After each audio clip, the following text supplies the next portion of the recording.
Y para conocer cuáles son las consecuencias políticas por parte de la oposición de esta decisión del presidente José Antonio Kast de no apoyar la candidatura a la Secretaría General de Naciones Unidas de la expresidenta Bachelet, vamos a conversar a esta hora con la presidenta del Partido Socialista, la senadora Paulina Bodanovich. ¿Cómo está, senadora? Muy buenas tardes. Muy buenas tardes, Matilde. Aquí bastante digamos, complicada con todo lo que está sucediendo, particularmente con el alza del precio de las bencinas, con estas políticas que está implementando el gobierno y que nos preocupan y ocupan, y por cierto también de la noticia que hemos conocido hoy día acerca de la candidatura de la presidenta Bachelet. Y que llega todo junto además. Senadora, usted a principios de mes le había advertido al presidente que si no apoyaba la candidatura de la expresidenta Bachelet iba a tener consecuencias en su relación con la oposición y con la aprobación precisamente de leyes en el Congreso. ¿Cuáles van a ser esas consecuencias? Esa es una lectura que hizo la prensa. Yo solamente respondí una pregunta, me dijeron, ¿esto trae consecuencias? Por supuesto que las trae. Toda la otra lectura de las leyes en el Congreso, yo no he dicho nada y tampoco creo que nuestro rol como legisladores sea tomar represalias frente a decisiones del gobierno, aunque no las compartamos. Sí, evidentemente nuestro rol es revisar la legislación que se nos propone. Ahora se ha ingresado a la Cámara de Diputados un proyecto que viene a paliar en parte esta mala decisión de no continuar con el MEPCO en las condiciones que existía antes, y por cierto lo vamos a revisar, pero en todo lo que favorezca a la ciudadanía vamos a estar de acuerdo, y eso independientemente de lo que ha sucedido con la presidenta Bachelet. ¿Y cuáles son estas consecuencias entonces para no sobreinterpretar? Mire, yo creo que es evidente que el gobierno partió con un discurso de buscar acuerdos, de ser un gobierno que escuchaba, y lo que hemos visto en estos 13 días es una arremetida mediática y también de iniciativas administrativas. Por ejemplo, el cambio de MEPCO es a través de un decreto. Vemos cómo se retiran los decretos de la Contraloría en proyectos muy importantes, cómo se desprotege la naturaleza, por ejemplo, en los salares. Entonces vemos esa falta de diálogo, que es la que ellos criticaron muchas veces, y hoy día la vemos también parte de la acción permanente del gobierno. Ya, pero yo me refiero a esta decisión de no apoyar, de retirar el apoyo de Chile a la candidatura de una expresidenta de Chile a la Secretaría General de Naciones Unidas. ¿Cuál va a ser la respuesta política por parte del Partido Socialista y no sé si de la oposición en su conjunto? Por eso digo, esto no tiene que ver con los proyectos de ley, porque si nosotros dejáramos de legislar no estaríamos cumpliendo con nuestra obligación, que es para la que fuimos elegidos, y por cierto para poner la visión de la otra mitad de Chile. Aquí es cierto que el presidente Kast ganó con una importante mayoría, pero también es cierto que desde el sector del centro y de la izquierda también tenemos una importante presencia en el país, de lo que dan cuenta no solo la votación presidencial de Janet Jara, sino también de los parlamentarios que acompañamos esa lista. Personalmente tengo la primera mayoría de nuestro sector en mi región, en el Maule, y mi obligación es defender a mi región, defender al Maule, por ejemplo, en temas importantes como estos del MEPCO, porque sí, fíjese vamos que a los hablar fondos y los subsidios que se han anunciado del MEPCO, no van a las regiones. Claro, entonces, quiero cerrar el tema de la expresidenta Bachelet y de lo que significaba políticamente. Le pregunto, ¿hay malestar entonces? Mire, yo creo que en política uno no puede tener malestar, ni molestia, ni tampoco obrar sin razonar. Lo que hay, creo yo, es una visión errada de parte del gobierno en tomar una decisión que va más ideologizada, porque evidentemente el gobierno no comparte la visión de Michelle Bachelet ni en la política nacional ni en lo internacional. Sabemos que no les gusta tampoco el sistema internacional de Naciones Unidas, y por lo tanto es coherente con esa visión, pero no es coherente con una visión de Estado, de haber apoyado una candidatura que nos inserta en el concierto internacional en circunstancias en que el multilateralismo es indispensable, como todos sabemos, de manera tal que la candidatura sigue adelante. La presidenta Bachelet va a continuar, es apoyada por México y Brasil, y no tengo ninguna duda que además va a contar con el apoyo de otros países para poder sostener esta candidatura. Ahora, Desde el gobierno el argumento es que esta es una candidatura que no tenía viabilidad, de que había habido conversaciones, consultas por parte de la Cancillería y que no había de parte de actores importantes ese apoyo que esta candidatura necesita. Si esa es la explicación, esto constituye el más grande fracaso de la Cancillería a tan pocos días de iniciado la labor del gobierno, porque precisamente Cancillería lo que tiene que hacer en un caso como este es buscar los apoyos, hacer trabajar a los embajadores y cónsules y hacer que la candidatura tenga mayores apoyos, no finalmente desertar sobre texto de aquello. También hay un argumento económico que dicen que no se podía sostener en las condiciones actuales una candidatura que es cara como esta y que con lo que se ahorre eso va a permitir seguir funcionando también una parte lo que se hace en Cancillería. Sí, sería importante saber cuánta es la plata que va a permitir sostener una institución tan grande como Cancillería con la comparación de una cantidad muy pequeña que estaba considerada para los gastos de la candidatura. La verdad es que llama la atención. Además, mire, el gobierno, bajo la excusa de la situación económica, está recortando beneficios sociales, está recortando el MEPCO, está golpeando a las familias chilenas en sus bolsillos y además ahora también culpa eventualmente esta candidatura de aquello. Entonces yo creo que hay que ser serios, hay que pedirle al ministro Quiroz que transparente los datos, porque la verdad es que no podemos seguir con esta ilusión de que con un problema que instala el gobierno, hay una minuta que señala por qué se instala el relato de la emergencia. Entonces, claro, cuando llega la verdadera emergencia, que es la que crea la guerra, que digamos, o los impactos que tenemos producto del alza del petróleo por la guerra, por cierto, que ha iniciado Trump y que no hemos escuchado tampoco ni al canciller ni al presidente referirse a eso.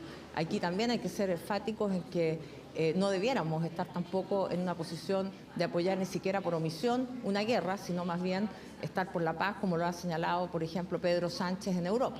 Para terminar con el tema de la candidatura de la expresidenta Bachelet, desde el Partido Socialista va a haber un apoyo a las cancillerías de México y de Brasil, que van a ser las que van a seguir adelante con esta candidatura. No, creo que no nos corresponde un rol como partido en esto. Sí, por supuesto, ya lo hemos hablado con la presidenta en jornadas anteriores, de poder constituir un grupo de personalidades que apoyan esta candidatura y que van a seguir en eso, porque creemos que es importante la voz de Bachelet en el mundo. Ella fue alta comisionada de Derechos Humanos, además instaló ONU Mujeres, fue 2 veces presidenta de nuestro país, por lo tanto tiene un conocimiento de Latinoamérica, que es la región que tendría preferencia para ser representada en esta ocasión. Y además tiene un conocimiento mundial de la realidad de la situación, habiendo estado presente en muchos lugares y teniendo una visión de aquello. Por lo tanto, en momentos en que es más necesaria que nunca una voz fuerte en la ONU, también se necesita la voz de una mujer como Michelle Bachelet. El presidente se comunicó con ella, se lo comunicó personalmente el día viernes. Usted, me imagino, ha conversado con la expresidenta Bachelet sobre este tema desde ese momento.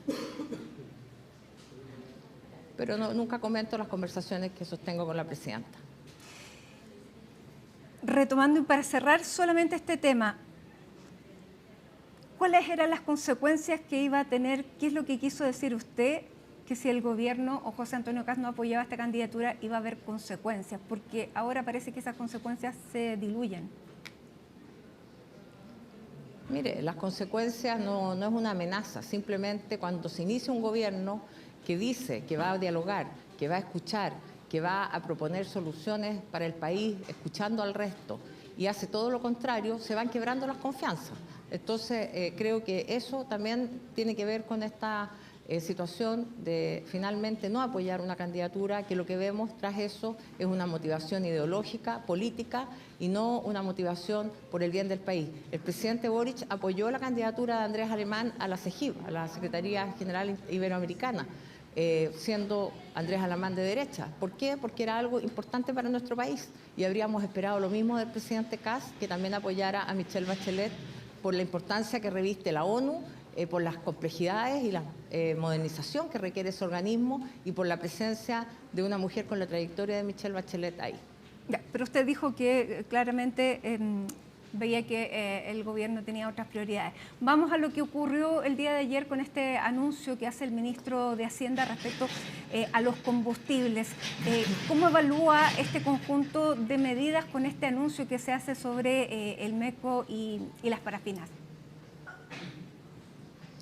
Bueno, evidentemente cortar un mecanismo inmediatamente, sin esperar la tramitación de la ley, sin esperar que haya medidas paliativas para los chilenos y chilenas, nos parece apresurado y una mala decisión. Y no es porque queramos criticar todo desde un primer minuto, sino, Matilde, porque evidentemente aquí hay un golpe importante al bolsillo, a los ingresos de las personas, y además lo que ocurre aquí que no solamente se afecta a las personas en lo individual, se afecta el transporte, ese alza se transmite finalmente y se traspasa a los consumidores finales, y eso puede tener un efecto inflacionario preocupante, y sabemos que la inflación finalmente le pega mucho más a los de menos recursos.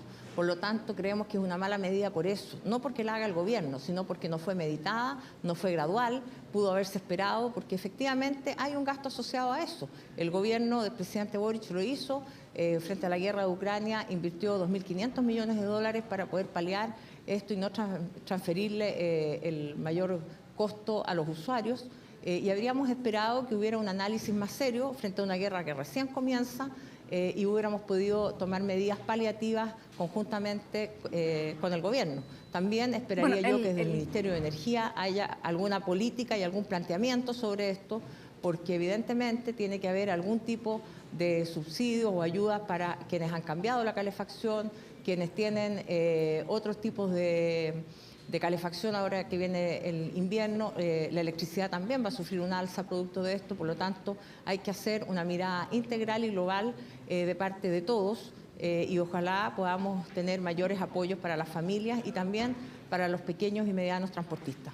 Ahora, el gobierno lo que ha dicho al plantear estas medidas es primero que esta no es una guerra que haya iniciado el gobierno, que la enfrenta de una manera transparente, que lo hace de una sola vez, que no podía hacer lo que hizo el gobierno del presidente Boric hace 4 años atrás porque le dejaron las cajas vacías y una deuda que tampoco podía seguir haciendo crecer. Los escenarios son distintos. ¿Usted ve que podía ser otra cosa?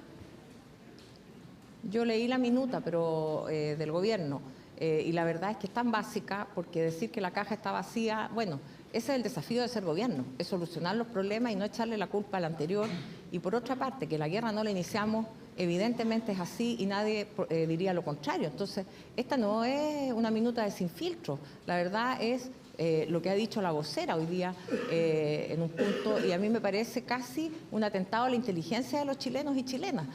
Por lo tanto, si quieren excusarse en aquello, no me parece que lo correcto era esperar, haber dejado el mecanismo del MEPCO funcionando un par de semanas más y en paralelo haber tramitado este proyecto que nos han ingresado hoy día a la Cámara de Diputados y que prontamente se va a analizar en la Comisión de Hacienda del Senado. Ya, porque también el gobierno está asumiendo un riesgo político, está asumiendo y está poniendo un capital político al tomar una medida tan drástica como esta, que incluso pudiera ser que dentro de los próximos días la guerra termine o el presidente Trump decida no seguirla y los costos políticos ya los pagó. ¿Usted cree, primero, que hubo un apresuramiento y dos, cómo lo hubiera hecho usted para que esto hubiera sido más gradual?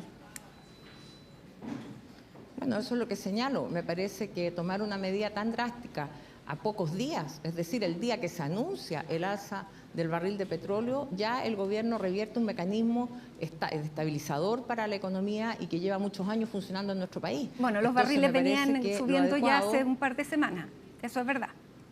Sí, está bien, pero cuando se anuncia acá en Chile que va a subir, inmediatamente se aplica una medida muy drástica de cambiar el decreto, y que pudo haberse hecho gradualmente, por supuesto, porque pudo haberse tramitado este proyecto, esperar su tramitación total y que estuviera en funcionamiento para ver además si esto va a continuar o no. Entonces, evidentemente un decreto también se puede revertir, pero creo que la señal que se da es una señal de ahorro fiscal, de no invertir finalmente en las personas. Y eso me preocupa porque en el centro de las decisiones políticas siempre tiene que estar la ciudadanía y el impacto que esas decisiones causan en ellos. Ahora, el argumento del gobierno es que sí se están preocupando de la ciudadanía vía todas estas otras compensaciones que son materia de proyectos de ley y que recaen precisamente en el Congreso. ¿Cómo va a ser esa tramitación y cómo ven ustedes estas medidas compensatorias? ¿Son las necesarias? ¿Usted introduciría más? ¿Hay alguna de estas que no le parezca que sea pertinente? Mire, yo trato de ser seria en el análisis de los proyectos de ley. No tengo una opinión acabada sobre lo que se ha propuesto. Recién hoy día en la mañana conocimos el texto y lo estoy estudiando, y lo estamos estudiando todos en la bancada y vamos a dar una opinión cuando estemos ciertos de aquello. Por supuesto, vamos a apoyar todo lo que sea bueno para los chilenos y chilenas y vamos a tratar de mejorar el proyecto si así es necesario, haciéndole indicaciones o hablando con el gobierno, porque como todos saben, los beneficios tributarios o cualquier otro tipo de gasto público tiene que ser patrocinado por el Ejecutivo y autorizado por el Ministerio de Hacienda.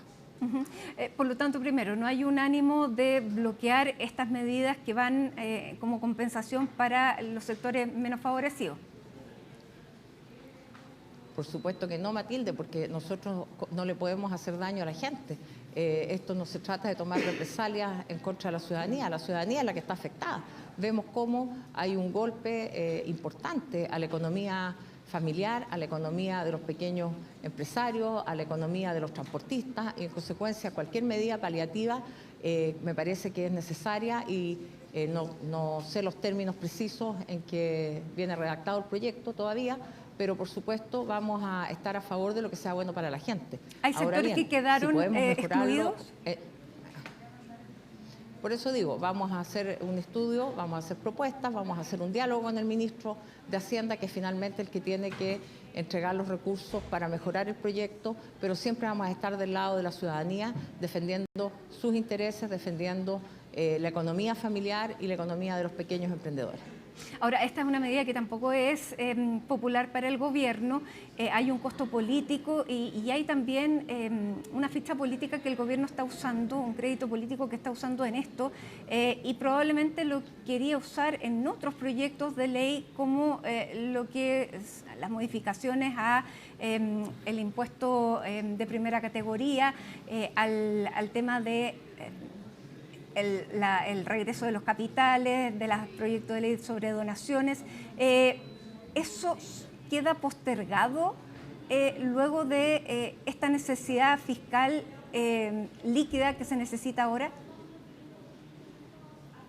Bueno, esa es una decisión del ministro de Hacienda y el ministro de las Express que tendrán que ver qué priorizan. Si priorizan buscar ayudas para la ciudadanía o priorizan rebajarle el impuesto a los más ricos del país, rebajar el impuesto de herencias, que los paga una cantidad ínfima de personas, porque la mayor parte de las herencias en Chile están exentas de impuestos, o si priorizan un proyecto que busca que los alcaldes y alcaldesas de nuestro país queden con menos recursos al eximir de contribuciones a las personas adultas mayores de una primera vivienda, que en general también están exentas de contribuciones. Ya eso es una decisión política, qué proyectos se priorizan, pero lo que no es consistente es decir que el país fue recibido sin dinero y como consecuencia de eso rebajar los impuestos, eso no tiene ninguna coherencia política. Senadora, también desde el oficialismo... No, se me cayó de la oreja. A ver, vamos a resolver el tema del auricular que se le cayó a la senadora. A ver, usted me avisa cuando lo tenga nuevamente para que me escuchen. ¿Ahí sí? Ahí sí, perdón, que se me cayó el audífono. Ya, estaba perfecto. Listo. Descarta movilizaciones sociales porque también desde el oficialismo se ha dicho que lo que pretende la izquierda es sacar un beneficio político y llamar a movilizaciones. No sé a qué se refieren con eso. La verdad es que la libertad de expresión en nuestro país existe, la libertad de reunión y de manifestación pacífica también. Y al menos desde nuestro partido nosotros vamos a ser muy consistentes con lo que hemos venido diciendo. Vamos a tratar de dialogar, pero no de llegar a cualquier acuerdo, sino acuerdos que vayan por el bien de la gente, y eso es lo que vamos a sostener, pero tampoco la manifestación pacífica puede ser puesta en duda ni cuestionada.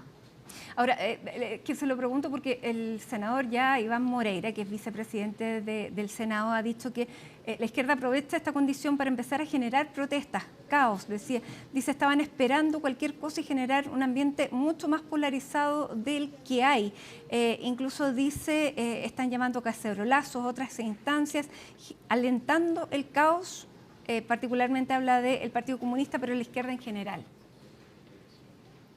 Bueno, yo creo que el rol que nosotros tenemos desde la política, en el caso mío que soy presidenta de un partido, senadora, es precisamente buscar que la institucionalidad funcione, que podamos solucionarle los problemas a la gente, porque créame que a la gente no le interesan las disputas, las discusiones, ni las discordias. Lo que le interesa es que le arreglemos la vida y para eso tenemos que trabajar, conversar, dialogar, ser insistentes y por supuesto creo que esa puerta de diálogo a veces se hace difícil cuando el gobierno no quiere escuchar o el gobierno toma decisiones sin haberlas socializado. Entonces espero que como es un gobierno que está empezando también tenga un mejor diálogo político con todos los sectores, no solo con la derecha, porque hasta ahora hemos visto cómo han invitado solo a los parlamentarios de un sector, circunstancia que todos tenemos que estar trabajando juntos por nuestro país. Así que yo espero también que tanto de las Express como el ministro de Hacienda pueda hacer una reunión también con los parlamentarios de centro y de izquierda.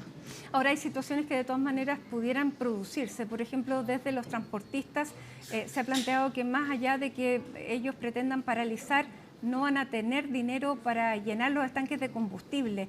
¿Cómo ve particularmente esa situación? Bueno, esa es la complejidad que existe con algunos gremios, tendrá que el gobierno dialogar con ellos. Yo ayer, por casualidad, me encontré con todos los dirigentes del transporte ahí en la esquina del Congreso de Santiago y tuve oportunidad de dialogar brevemente con ellos. Ellos también tienen una complejidad y finalmente el problema está en que se le transfiere ese mayor costo al usuario y ese usuario lo transmite al producto y finalmente esto trae una espiral inflacionaria. Por eso nosotros somos críticos de haber modificado el MEPCO tan repentinamente sin haber hecho o medido las consecuencias de ello y por supuesto, como es un decreto, se podrá a lo mejor modificar más adelante. Eso es parte de lo que hay que conversar y dialogar y también ver el tema de los subsidios que se están entregando, los que vienen incluidos en el proyecto de ley que esperamos darle pronta tramitación. Con un funcionamiento del MEPCO que hiciera este aumento más gradual, ¿hubiera sido necesario poner recursos en compensaciones?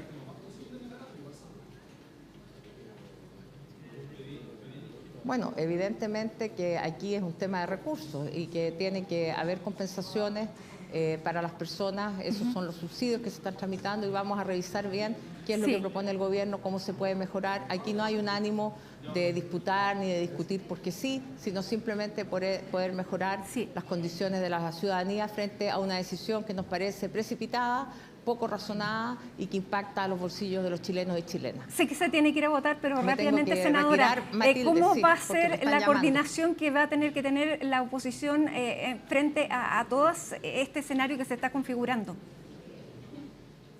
No, nosotros tenemos una coordinación permanente, no es una coordinación de emergencia, es una coordinación permanente sobre los contenidos, sobre los proyectos y propuestas que le vamos a hacer al país y por supuesto también una coordinación sobre la contingencia y la reacción a los proyectos o a las ideas que pueda tener el gobierno. Pero nosotros estamos pensando en el largo plazo, en ofrecerle una posibilidad al país y desde esa perspectiva también lo vamos a hacer con altura de mira y no en la pequeñez. Siempre pensando en la gente, siempre pensando en lo que sea bueno para la ciudadanía.